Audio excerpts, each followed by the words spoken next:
back to Between Bells. Senator Kamala Harris is the first woman to be elected vice president in the United States. She's also the first woman of color, the first black person, and the first person of Asian descent to be elected to the second highest office in the country.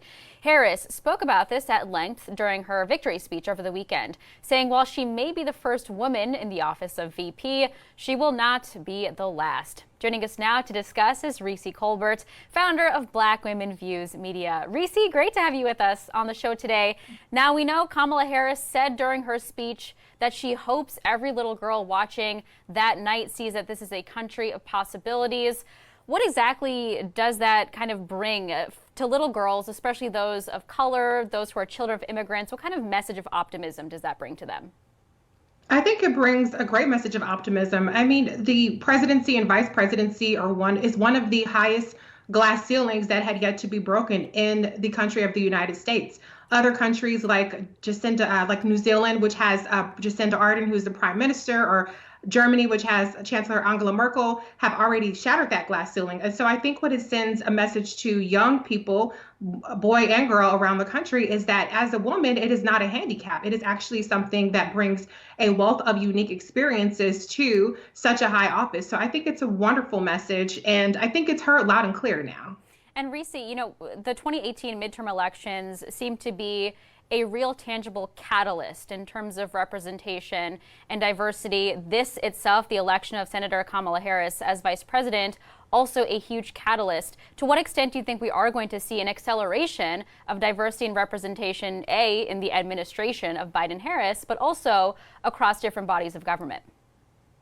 I think we'll absolutely see it because, even after Secretary Hillary Clinton won the second most votes behind President Obama in her 2016 election, people still questioned the electability of women in politics. In 2018, obviously, we saw a shift with the most women being elected to Congress. And so Senator Kamala Harris, now VP-elect Kamala Harris, has now shown that women are capable of holding the highest office of the land. This was an issue, or the second highest office of the land, but also a breath away from the presidency. Even throughout the primaries, all of the women candidates had to deal with the issue of electability. And so now with Senator Kamala Harris being the VP-elect, that question is completely put to bed. And so I think it makes it easier where women won't have to cross that hurdle of what is electable in terms of getting elected, getting the votes, getting the primaries, and getting the fundraising, because women have also struggled with fundraising as it relates to competing with their male peers. So I think we'll see a new day.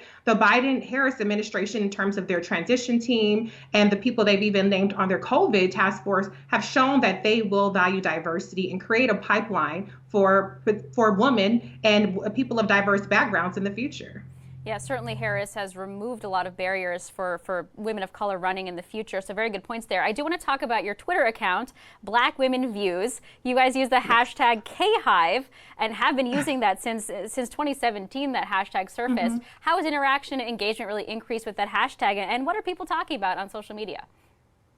Well, I think that in social media, we've seen a huge shift from earlier in the primaries where we were just a bunch of scrappy accounts who were supporting Senator Kamala Harris and trying to push back on all of the disinformation and misinformation out there, to now everybody loves a winner. And so we definitely see much more positive engagement around Senator Kamala Harris, now VP-elect.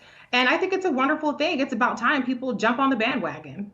Yeah, you said everybody loves a winner, which is absolutely true. But talk to me about the interest and engagement around Senator Harris, even before this win. How energized were Black voters? You've tweeted yourself about the importance of Black men voters and Black men as voters and Black women as voters as well. So just how energized was that demo this time around?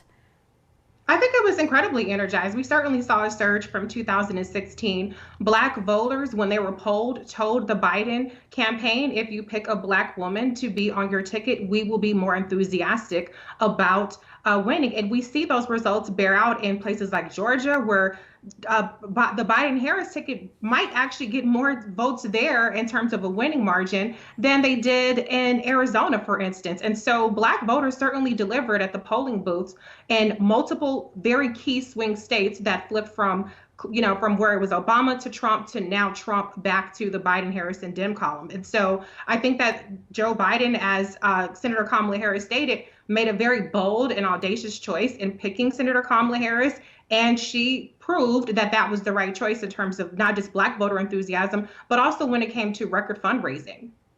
And this election, of course, comes on the heels in the midst of renewed national conversation around social and racial injustices. How do you hope the Biden-Harris administration addresses this and continues that conversation to actually lead to change that our nation so direly needs? I have a lot of confidence that they will address it. I think that Senator Kamala Harris, now VP-elect Kamala Harris, brings such a cultural competency and intersectionality in her policy.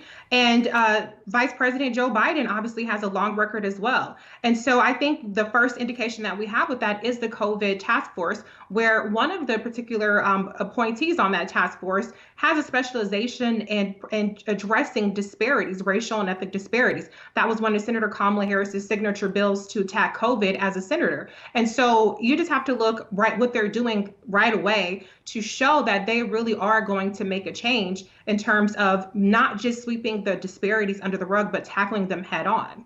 Yeah, that task force member, Marcella Nunez-Smith, thank you for bringing her up. A lot of focus on racial equity across the board. Reese, we're going to have to leave it there. Thank you so much for your time today. That's Reese Colbert, founder of Black Women Views Media. Thank you again for joining us. And coming up on Between